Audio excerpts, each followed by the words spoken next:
E daí a gente vai pra uma história muito emblemática. Esse conto, ele é muito estranho, eu juro por Deus. Eu acho que ele é um alívio para os outros três, e é por isso que ele tá datado no meio, né? Ele é o terceiro conto de 4 e se chama Extensão Justa. Inicialmente eu tava muito empolgada, muito. Eu comecei com ele e falei, caraca, tem muita coisa aqui. Câncer, diabo, pacto. Garota, isso aqui é quase um episódio de Supernatural. Mas aí virou uma coisa muito fora da curva. Porque, vamos lá, eu vou resumir a história. A gente tem um cara com câncer e ele tá quase pra morrer, tem 2 meses de vida, uma coisa assim. E ele encontra um vendedor perto do aeroporto. Eu não sei de onde ele tava saindo, mas enfim, ele encontra esse vendedor. E nesse encontro, ele para pra conversar com esse vendedor pra saber o que ele tá vendendo, porque na mesa dele não tem nada, nada. É um vendedor bem baixinho, porém muito gorducho. E ele destaca bem isso. Então, eles conversam um pouco e daí ele pergunta o que ele tem pra vender, porque não tem nada na mesa dele. E daí esse vendedor diz que ele vende extensões. Então, extensões de vida, extensões de cabelo. Se você quiser estender sua bunda, você pode estender. Ele dá um jeito de deixar ela maior. Então, é um pouco cômico, porque aparentemente é isso, né? Uma piada. E o... e o cara com câncer, ele também acha que é uma piada. Então, eles conversam por mais um tempo e ele oferece uma extensão pra esse moço, que se chama Dave, se eu não me engano. Então o Dave, ele quer uma extensão, ele quer viver mais porque ele acha injusto ele ter câncer e morrer tão cedo, tão jovem, sabe? E daí então, esse vendedor de extensões diz pra ele, tu quer mais tempo de vida? Eu te dou mais tempo de vida, mas em troca você tem que me dar alguém que você odeia. E daí eu vou passar todo esse mal que tá em você pra essa pessoa que você odeia. Bem assim, bem clean. Aí o Dave entra com Kim Jong-un, né, que é a carinha lá da Coreia do Norte, realmente. Né, não tem como você não ter um ódio por aquele cidadão quando se conhece a história. Mas não era válido, porque não era um ódio verídico, era uma coisa criada socialmente. Você não... É aquilo. Da mesma forma que você não ama quem você não convive, você não tem como lá odiar quem você não convive, entende? Então era um ódio inválido e não dava pra servir. Se fosse assim, não tinha acordo. E aí então ele dá um nome, Tom, que era nada mais nada menos que o melhor amigo de infância dele. Tá passada, porque nesse momento eu fiquei passada. Eu fiquei, meu pai, como é que ele odeia o melhor amigo dele? E pasmem, eles ainda eram amigos, sabe? Então realmente, essa história, ela comeu meus neurônios. E é muito doido, porque daí ele começa a explicar o porquê que ele odeia o Tom. O Tom sempre foi mais bonito, sempre foi mais esperto. E um ponto importante, roubou a namorada dele no colegial. Se casaram, tiveram tantos filhos. E nesse momento a gente tem uma jogada do vendedor de extensões, que é, eles se casaram, mas se separaram. Tiveram um filho, mas se separaram. Ou estão casados com 3 filhos, mas são infelizes. E daí o Dave vinha, estão casados, estão felizes e todos os filhos deles são extremamente saudáveis e bonitos, assim como os dois. E era por isso que ele tinha ódio. Mas não era só por isso. Teve um outro evento muito interessante. O Dave era bancário. E o Tom chegou pro Dave e pediu uma ajuda para poder solicitar um empréstimo. E seria um empréstimo para criar uma coletora de lixo, né? Então era um empréstimo altíssimo. E o Dave, como um amigo, do coração, do peito, fez tudo, foi possível, quase deu um emprego dele para ajudar o Tom a conseguir esse empréstimo. E no final das contas, Tom virou um milionário, porque essa empresa de coleta de lixo realmente deu muito certo. Era a única da cidade, então realmente estava fadada ao sucesso.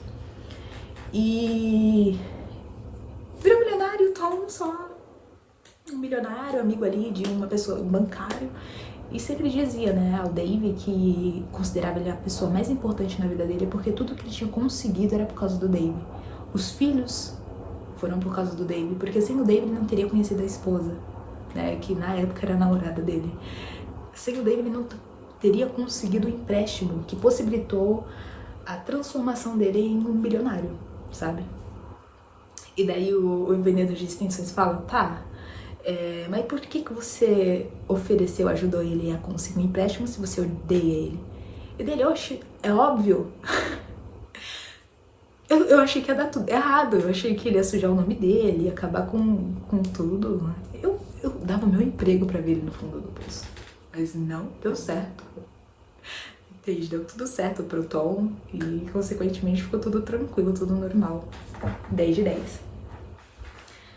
E daí, beleza, né? O vendedor de extensões fala, é válido. Seu ódio é válido, a pessoa existe. Então é isso, fechamos o negócio. O negócio foi fechado, entendeu? Só que uma semana depois dele ter dado entrada a esse pedido, né, de mudança, extensão de vida, né, ele ganhou ali 15 anos, mais ou menos. Ele ia precisar voltar, né, nesse vendedor de extensões pra certificar que era isso mesmo que ele queria fazer.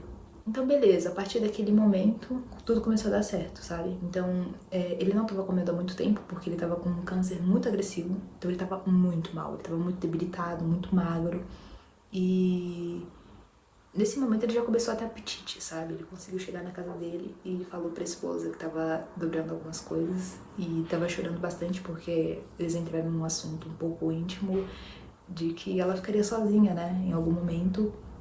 E que esse momento seria muito logo. Então, ele não quis pensar nisso, ela chorou. Ai, é muito fofo. Ai, é muito fofo. Porque vi que ele amava ela e ela amava ele, então eles eram um casal perfeito, assim, em milhões. E daí, então, ele meio que se assalta e queria comer um Mac. Vamos comer um Mac? Aí meio que ela fica meio, uau, ele tava sem apetite pra absolutamente nada e agora ele comeu um hambúrguer do Mac. Que é uma coisa pesada, é denso, tá? Eu como Mac, eu fico me sentindo um pedaço de pão super denso. E foi lá, e a partir daí deu tudo certo. Ele comeu bastante, blá, blá, blá, blá, blá, blá, blá. E na quinta-feira ele tinha um jantar com o Tom e com a esposa, que era a ex-namorada dele de adolescência. Ele foi. Nesse jantar, a esposa dele tava muito preocupada com ele, porque ele ainda não tinha contado nem pros filhos, nem pro Tom, que tava com câncer. Então, ele resolveu não falar nada e ela ficou preocupada pelo fato de que ele não tava comendo. E se ele não tava comendo, seria bem questionado, sabe?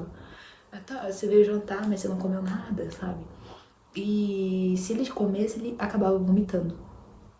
Só que ele foi, conseguiu comer, não vomitou nada, foi muito tranquilo. E a preocupação da mulher dele era genuína. Era uma coisa linda, sabe? Então, enfim, eles vão, deu tudo certo. E ali ele toma outros pontos de inveja do Tom. E é interessante porque tudo que o Tom tinha, ele também tinha. Então não tinha lógica. A questão ali que separava os dois era a vida, né? Porque ele ia morrer logo mais por causa do câncer e o Tom ninguém sabia. Ele viveu muitos e muitos anos, fazia academia, tava forte, bem cuidado. E dessas questões desse jantar a gente tem muitas coisas. Então, que o Tom tomava uma cerveja artesanal que era super cara, que ele tinha um carro legal, que o filho dele não se tinha vergonha de abraçar ele e dar um beijo de despedida quando ia sair, sabe? Mesmo tendo 18 anos. Então, o Tom realmente tinha uma vida perfeita. Era linda, maravilhosa. E ele viveu essa vida por muito tempo, por alguns anos, sabe? Então, essas são coisas que a gente começa a usar pra justificar os atos do Dave, porque a gente não sabe o que faria nessa situação do Dave. Eu não sei. E a partir daí começa tudo a desandar, né? Ele volta, dá 7 dias, ele volta pra falar com o vendedor de extensões e ele fala que é isso mesmo. E ele leva alguma coisa que era de posse do Tom, né? Que era um comprimido pra hipertensão. E depois disso, o pacto tá feito e tudo começa a dar muito loucamente certo pra ele, sabe? Então os filhos deles conseguem empregos maravilhosos. Ele tinha um casal, uma menina e um menino. A menina era jornalista e o menino criador de jogos. Ele começou a ficar muito rico na produção desses jogos e a menina tava num dos maiores canais de televisão do país. Então tava tudo muito perfeito, sabe? Ele recebeu uma promoção, mesmo não recebendo promoções há 10 anos no trabalho dele. Então tudo começou a ficar perfeito. Mas em contrapartida, a vida do Tom começou a desandar totalmente. A ex-namorada do Dave, que agora era a esposa do Tom há alguns anos, teve um câncer, descobriu um câncer de mama e faleceu muito precocemente, sabe? 2 meses depois da descoberta. E com isso, nesse momento dessa morte, o Dave e a esposa, eles estavam em uma viagem, sabe? Então eu estava em Maldivas, alguma coisa assim. Uma viagem super chique, super coisinha de gente mais rica. E daí eles receberam essa mensagem, eles choraram, voltaram pra casa pra acompanhar o velório. E daí descobrindo outras coisas, sabe? O Tom tava sendo roubado, parece que um contador tinha levado 2 milhões de dinheiro da empresa dele, então ele tava numa situação muito precária.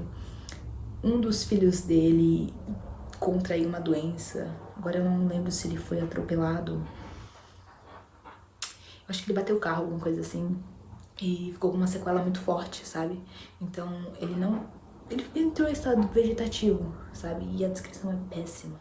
Porque imagina, pelo que parece, o cérebro dele ainda estava consciente, mas ele em si, ele não conseguia controlar as coisas. Então ele não conseguia controlar os movimentos das mãos, dos pés, então ele precisava de um cuidador o tempo inteiro, 24 horas. E era aquele garoto de 18 anos que fazia esportes e N outras coisas. Então, né? O outro foi preso por agredir a esposa e ele conta no depoimento dele que ele teve um blackout, não consegue lembrar de nada do que aconteceu e é isso, foi preso. E a filha dele começou a ter alguns problemas também, sabe? Ela descobriu uma doença que parece que vinha do pai. Eu não lembro o que era a doença. Enfim, o marido dela faleceu, né, de alguma coisa. E ela estava grávida quando ele faleceu. E o bebê nasceu morto. Eles estavam numa área de sorte tão ruim que a esposa do Dave chegou a sugerir um medo com relação ao nascimento dessa criança, porque com tudo de negativo que vinha acontecendo, ela teve medo dessa criança nascer defeituosa. Mas infelizmente ela nasceu morta, tá? Sem nenhum defeito, mas nasceu morta. Então eles entraram numa maré de azar gigantesca. Mas não é só azar, sabe? É uma contaminação inteira da família do Tom. O Tom foi afetado, mas não ele diretamente, os familiares dele, sabe? O filho dele faleceu, a esposa faleceu e de formas horríveis, coisas horripilantes. Enquanto isso, a família do Dave continuava crescendo. E nesse ponto a gente percebe que ele amava demais, sabe? A família dele, a esposa dele, os filhos dele. Ele não tinha, de fato, essa inveja do Tom com relação a ter tudo que o Tom tinha. Esse é o ponto, sabe? Ele não queria ter a namorada dele de volta porque ele de fato amava a esposa dele. E não queria ter os filhos do Tom porque ele de fato amava os filhos dele. A questão é que... Entende? Esse conto ele é muito confuso, você não consegue chegar a uma conclusão. E o final é que dá tudo errado e pro Tom, sabe? De fato, o demônio diz que não vai cobrar nada dele, que nem a alma dele vai pro inferno, ele só tem que repassar o mal adiante pra manter o equilíbrio da balança. Ele repassa e é isso, sabe? Ganhou mais tempo de vida e uma vida perfeita, enquanto o Tom foi pro fundo do poço. E daí eu fico pensando nessa história, no que fazer, o que faria, porque imagina você, ou alguém que você ama muito tá com uma doença foda, né, que não tem cura, você tem 2 meses de vida e você acha esse vendedor de extensões e só precisa repassar o mal. Você não vai pro inferno, porque ele te garantiu que repassando o mal, a balança fica equilibrada e é isso, gata. O que você faz? Você repassa o mal pra alguém que você odeia?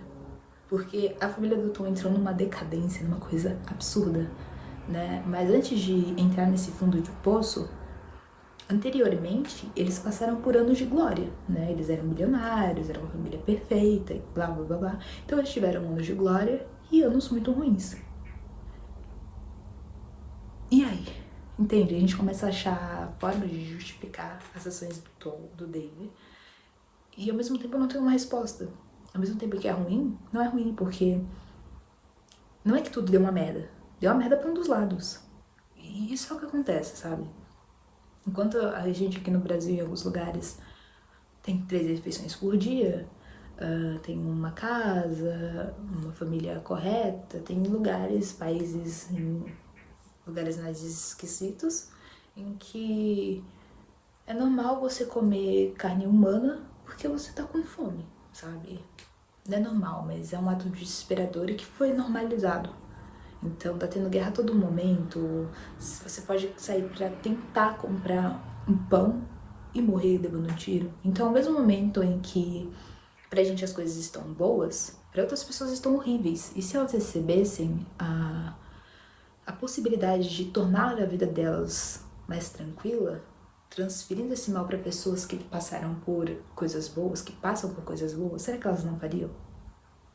Eu não sei, sabe? Eu acho que sim, porque no final das contas a gente cai lá no conto inicial do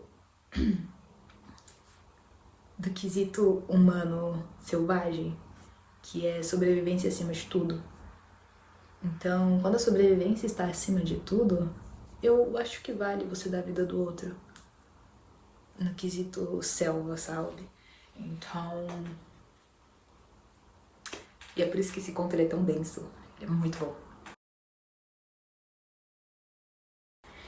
E a gente chega então ao último conto, que é o quarto conto desse conjunto de contos, chamado Um Bom Casamento. E esse é o meu primeiro, o meu favorito, o meu... Oh my gosh! Eu amo isso. Esse conto é maravilhoso, porque ele é horrível. Péssimo. E o fator dele é um fator de medo total, você entra em pânico. Porque ele conta o caso de um assassino em série que se casa, e durante esse casamento, presente com a mulher dele e com os filhos, ele é uma pessoa perfeita. Ele é um homem perfeito. Literalmente, ele não tem defeitos, ele é perfeito. Ele serve a comunidade, ele é um pai presente, um pai amoroso, um marido excelente e excepcional. Só que quando a gente descobre o segredo profundo dele, porque é uma coisa que é pontuada a todo momento nesse conto, mano, ele é um monstro, literalmente. Então, ele é um assassino em série que mata mulheres e envia a documentação dela pra polícia. Então, geralmente são os mesmos documentos. Carteira de identidade, motorista e da Cruz Vermelha, né? E é muito, muito forte. Porque a gente toma a ciência do que ele é rapidamente, sabe? Só que a esposa dele passou 27 anos com ele sem descobrir o que ele era. E daí você toma um baque, porque se colocando no lugar dela, nesse momento a gente segue a personagem feminina. Assim como no segundo conto. No primeiro e no terceiro, não. A gente segue os assassinos, né? Os personagens masculinos em seu ar de selvageria. Nesse último conto, a gente segue a mulher em seu auge de oh my gosh, eu não sei expressar em palavras, é genial porque a gente junta duas coisas, que é uma crescente. A gente sai de uma Arlette, que é uma personagem feminina fraca e desprovida de capacidade de se proteger, e a gente chega numa personagem que é oposto, sabe? Ela tomou consciência do que estava acontecendo e a partir da astúcia ela resolveu o problema, né? Então, vamos lá. Ela descobre que o marido dela é esse assassino, o Badi, e ele matou 12 mulheres. Teve um hiato, né, de 16 anos, que daí a gente descobre que ele deixou de matar durante 16 anos porque, aparentemente, ele de fato amava a esposa dele. Então, ele largou a segunda vida, né, de assassino pra ser um pai, um moço de casa, um moço de família, blá blá blá. Mas ele volta, né, um tempo depois, após esses 16 anos, ele volta a cometer os mesmos crimes. Isso ele já tava mais velho, com 50 e poucos anos. As vítimas dele são mulheres, em que ele diz serem snobs. Então, segundo o que ele explicita, elas são mulheres oferecidas, que meio que atraem o homem, mas no momento de se entregar, se afasta, ou fala, tipo, alguma bobagem do tipo, ai, até parece que eu quero você, ou algo assim. Então, ele assassina essas moças. E ele é genial, sabe? Porque ele demora muito tempo pra ser pego. E aqui a gente também tem uma crescente do personagem masculino, porque a gente sai desse cidadão que é o Wilfred, que tem essa dualidade entre ser humano racional e um monstro selvagem. A gente passa, né, por esse gigante no volante, que ele só tem o lado irracional e animalesco. a gente chega nesse outro que cedeu a vida de outras pessoas para conseguir mais alguns anos de sua própria vida. Essa é uma representação bem forte do que seria ser um selvagem, né? Um animal irracional, completamente irracional. E a gente chega em um que ele é o auge da irracionalidade, mas que usa a consciência para esconder os seus atos irracionais. Sabe? Oh gosh. Então, ele é um assassino gigante, assim. Ele sabe como agir e esconde os corpos muito bem. E faz essas brincadeirinhas com a polícia, sabe? De mandar recados pra polícia e não ser descoberto, né? Ele passou anos cometendo esses assassinatos e não foi descoberto. Ele foi morto pela esposa e não foi descoberto, né? Então, ele era esperto, bem esperto, mas ele não tinha mais boa parte do que os outros personagens masculinos tinham. Mais forte no primeiro e no terceiro, né? O segundo realmente é... Ai, asma. Total do alma. Então, ela descobre que ele é esse assassino, faz pesquisas e fica no questionamento do alma muito forte. O que eu faço? Os filhos delas tinham acabado de sair de casa, né? Entrado na vida adulta, então estavam arrumando empregos, fazendo uma vida fora e longe de casa. Se ela levasse isso a público, porque era um assassino conhecido nacionalmente, ela fodiria com a vida dela e com a vida dos filhos dela, entende? E daí então seria uma consequência gigantesca, catastrófica. Mas ela levanta o questionamento, e a família dessas moças? Elas precisam saber quem foi, sabe? Pra ter um alívio, alguma coisa. E ela fica 3 dias... 3 dias não, muito mais tempo, mas é que, assim... Ele ligava pra ela toda noite, às 7h30, ele tinha esse horário marcado. Toda vez em que ele viajava. Então, pra perguntar como é que ela tava, pra conversar um pouquinho. Ele era um marido muito presente, ele era perfeito. E nessa ligação das 7h30, ela não atendeu, porque ela tava nervosa, né? Ela tinha acabado de descobrir isso, então ela conhecia ele tão bem que ela sabia que o tom de voz dela alterado notificaria ele que tinha alguma coisa errada. Então ela falou com o filho, com a filha, alguma coisa assim, e esperou se acalmar um pouco mais e começou a hiperventilar de novo, né? Ela começou a entrar em surto e ele liga de novo. Nesse momento que ele liga, ela acha melhor atender. E daí eles conversam um pouco e ela inventa uma história pra justificar o porquê que ela tava tão nervosa. E daí beleza, ela desliga. Nesse momento o telefone a gente fica muito tenso porque a gente já entende que ele percebeu, sabe? Ela não deixou transparecer nada. Mas ele percebeu que tinha alguma coisa muito diferente.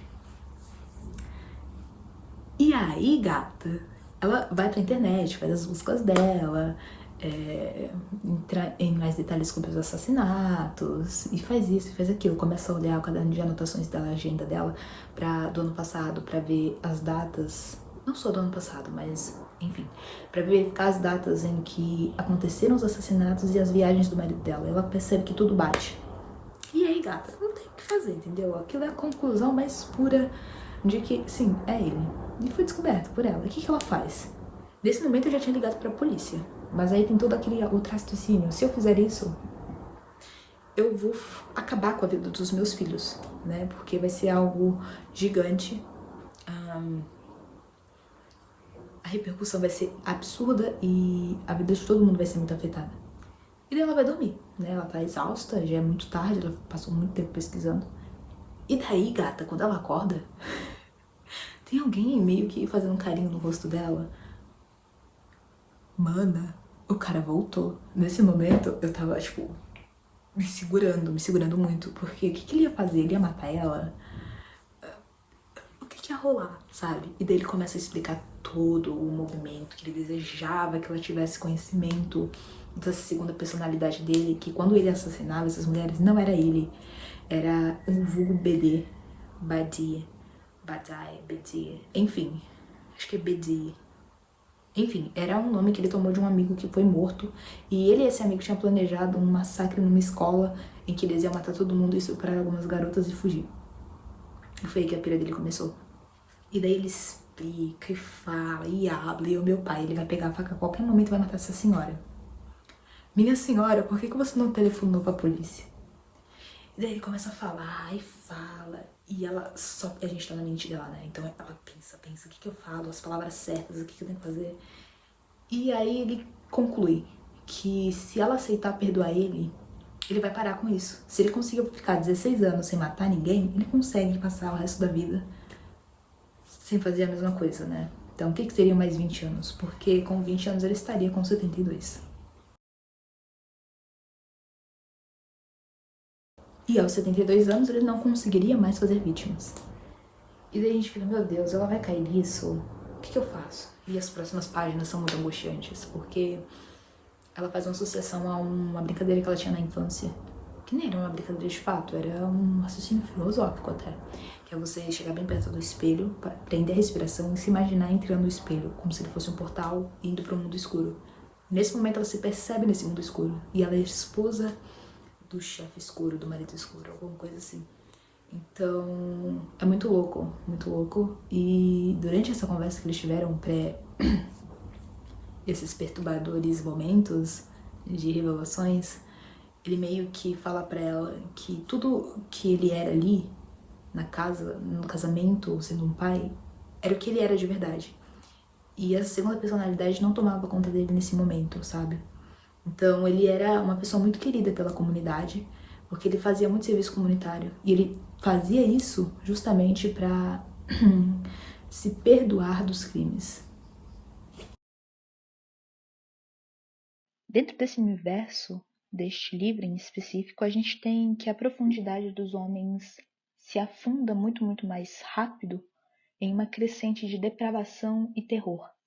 O homem ele parte de um dual racional e selvagem para um completo selvagem com nuances de raciocínio para a realização de crimes. E todos os crimes são realizados contra mulheres de certa forma. A menos o terceiro conto, que na verdade é uma dual, né? Tanto o homem quanto a mulher foram prejudicados nesse terceiro conto, mas todos os outros a gente tem a mulher como a maior vítima. Então é notável que todo ser humano tem máscaras e a gente atribui elas a cada evento, a cada grupo social em que nós nos encontramos.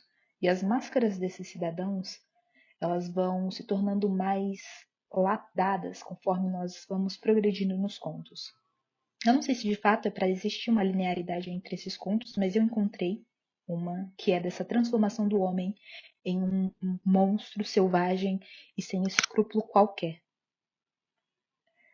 Tendo isso, a gente tem então essa evolução do personagem masculino, que é sair, né, de uma coisa que ainda tinha emoções para uma coisa tão racional e perversa que simplesmente criou duas máscaras distintas e consegue usar elas, cada qual em seu local, sabe, de forma muito específica. Então, em um momento, o assassino é o BD, e em outro momento ele é um pai extremamente amoroso e um marido perfeito. Durante todos os contos, a gente tem uma manipulação muito grande do leitor, mas eu sinto que essa manipulação é uma decrescente, no caso. Então a gente começa sendo muito manipulado pelo Wilfred no primeiro conto, chegamos a justificar os atos dele. Ah, e se ele não tivesse feito isso? Se ele não tivesse recebido a influência de tal pessoa? Teria dado tudo certo? Ou, nossa, mas por que você vai pegar esse empréstimo de banco? Você não precisa, você vai perder a fazenda se fizer isso. Até chegarmos num conto em que a gente vê totalmente pela visão feminina. Então, o cara é um assassino de verdade e a gente sabe que ele é, e é isso. Ele é um monstro que precisa ser eliminado. Esse é um ponto indiscutível no último conto. Já no primeiro a gente não tem isso. E daí a gente chega às minhas conclusões pessoais em relação às mulheres. A gente sai de uma personagem muito frágil e muito indefesa do primeiro conto, que é a Arlette, e a gente ruma para uma personagem calculista e muito, muito, muito racional, que é a última personagem casada com o monstro BD, né? Então, a gente tem essa profundidade super grande nessa questão da não selvageria feminina. Então, a gente começa com uma moça boba, ingênua, e a gente termina com uma personagem incrivelmente astuta e de certa forma selvagem também, né? Porque ela executa o marido dela porque ela sabia que ele era um predador. Em algum momento ele exteriorizaria isso de novo. E a gente tem essa presença dessa crescente também no segundo conto, né? A gente tem lá nesse segundo conto uma mulher que toma as ações de reação. Então, ela foi estuprada, ela foi machucada. Então, o que ela vai fazer? Ela vai atrás desses criminosos que a machucaram e mata eles. Ela faz vingança com as próprias mãos, sem ter todo um raciocínio por trás. Então, naquele momento, ela precisava eliminar a pessoa. E é o que ela faz, né? No segundo conto, a gente tem uma mulher já ela não se faz presente tanto, é uma mulher neutra. E no terceiro a gente tem uma mulher que é presente e que toma ações racionais, né? Então, além de realizar essa eliminação de um monstro, ela faz de uma forma tão sutil e tão limpa que tudo parece ser só um acidente. Então, ela comete um crime, mas ninguém vai saber que é um crime, e quem sabe que é um crime acoberta ela porque de fato sabe que aquilo era uma coisa necessária.